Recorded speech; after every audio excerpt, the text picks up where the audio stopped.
साल 2024 में होने वाले आम चुनाव की तैयारियां अभी से शुरू हो गई हैं।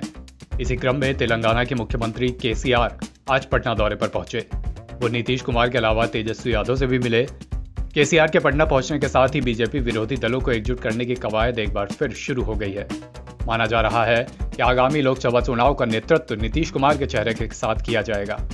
इसके मद्देनजर बीजेपी के खिलाफ खड़े रहने वाले दलों को जोड़ने की शुरू करने की कवायद शुरू हो गई है।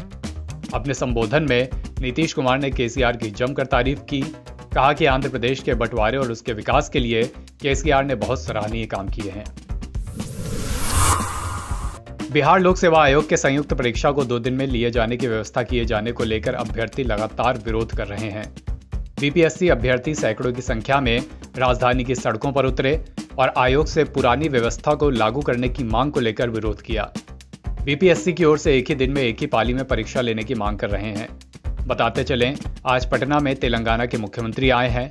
इसे लेकर पुलिस के लिए सड़कों पर उतरे छात्र चुनौती बने हुए थे। उन्हें हटाने के लिए पुलिस ने समझाने का प्रयास किया, लेकिन अभ्यर्थी लगातार आगे बढ़ते रहे। उनका विरोध लगातार जारी रहा। इसके बाद पुलिस ने बेली रोड बिहार म्यूजियम के पास लाठीचार्ज कर अभ्यर्थियों को तितर-बितर किया। छात्रों का विरोध गांधी मैदान करगिल चौक पर भी चल रहा है। सर, हम लोग ये परसेंटाइल सिस्टम के खिलाफ बोल रहे हैं। इसलिए हम लोग बोले क्योंकि जैसे हमारा पहला एग्जाम 8 मई को हो गया था, वही सिस्टम के अकॉर्डिंग था नहीं, और एकाएक इन्होंने चेंजेस ला दिया है। अगर हमें कोई चेंजेस लाना होता है बिना कैबिनेट के अप्रूवल के, हम ला नहीं सकते। इन्होंने बिना कैबिनेट के अप्रूवल के ला दिया, और इससे क्या होगा सर, ये एग्जाम एक्चुअली ये एग्जाम नहीं रह जाएगा, मजाक बन के रह जाएगा। क्योंकि कोई कोर्ट केस कर देगा, जिससे क्या होगा, बहुत दिनों तक मैटर लटका रहेगा। जैसे हम लोग झारखंड पीसीएस का एग्जाम्पल बेस दे सकते हैं, वहाँ 4-5 साल तक मामला लटका रहा और किसी को जस्टिस नहीं मिला। तो हम लोग सर ये परसेंटाइल सिस्टम के खिलाफ है, क्योंकि यहाँ के परसेंटाइल में निगेटिव मार्किंग भी नहीं है। जैसे एनटीपीसी, रेलवे, एसएससी, सीजीएल में निगेटिव मार्किंग है, इसमें निगेटिव मार्किंग भी नहीं है। तो हम कैसे किसी को एनालाइज करेंगे कि आपके स्कोर कितने आए हैं? सबसे पहली बात। दूसरी बात सर, 2 शिफ्ट में जैसे ही होगी तो समझ में नहीं आएगा कि किस बच्चे को कैसे पेपर डिफिकल्टी रहेंगे, एनालाइज करने में दिक्कत होगी, कैटेगरी वाइज प्रॉब्लम आएगी। अब आप बताइए, वो बोल रहे हैं कि 5000 बच्चे में पहली शिफ्ट से ले लेंगे, 5000 बच्चे दूसरे शिफ्ट से। अब अगर ये 3 लाख बच्चे का लिस्ट बनाएंगे, उसमें कैटेगरी मेंशन रहेगा कि नहीं रहेगा, जैसे हमारे बिहार में कितने सारे कैटेगरी है, तो ये रिजर्वेशन को भी वायलेट कर रहा है, अल्टीमेटली हमारा फंडामेंटल राइट्स को भी वायलेट कर रहा है। इसलिए हम लोग इसके खिलाफ खड़े हैं। पूर्वी चंपारण में एसडीओ के हाउस गार्ड की करतूत का एक वीडियो तेजी से सोशल मीडिया पर वायरल हो रहा है। वीडियो में गार्ड एक नाबालिग बच्चे को बांधकर सजा दे रहा है। नाबालिग पर चोरी करने का आरोप है, लेकिन वीडियो को लोग बड़ी दिलचस्पी से देख रहे हैं। घटना सिकरहना ढाका अनुमंडल पदाधिकारी के आवास के गार्ड का बताया जा रहा है। स्थानीय लोगों ने बताया कि एसडीओ आवास के बगल में 2 कमरों में चुनाव से संबंधित कागजात रखे हुए हैं। जर्जर भवन के टूटी खिड़की से बच्चे कागज निकालकर बेच रहे थे, जिसे रोकने का प्रयास गार्ड ने किया, मगर चोरी लगातार जारी थी। इस क्रम में गार्ड ने एक बच्चे को पकड़ लिया और उसे पोल से बांधकर पीट दिया। बच्चे के रोने चिल्लाने पर एसडीओ ने बच्चे को मुक्त कराया। इस बीच इस वीडियो को वायरल कर दिया गया। गया के चाणक्यपुरी शिव मंदिर से पुजारी ब्रह्मचारी पांडे के निर्देशन में हरतालिका तीज व्रत विधिवत पूजा की गई। हरतालिका तीज देश में धूमधाम से मनाई गई। सुहागिन महिलाएं पति की दीर्घायु अखंड सौभाग्य प्राप्ति के लिए पूजा अर्चना की। गया के प्रसिद्ध चाणक्यपुरी शिव मंदिर में एक साथ दर्जनों महिलाएं हरतालिका तीज व्रत पूजा अर्चना की। मंदिर के पुजारी ब्रह्मचारी पांडे बताया कि माता हरतालिका तीज व्रत प्रथम बार पार्वती घोर तपस्या कर शिव की आराधना कर विशेष पूजा नियम पालन कर की। तब शिव भगवान प्रसन्न होकर अखंड सौभाग्य प्राप्ति का आशीर्वाद दिए थे। अखंड सौभाग्य प्राप्ति के लिए सुहागिन महिलाएं व्रत करती हैं।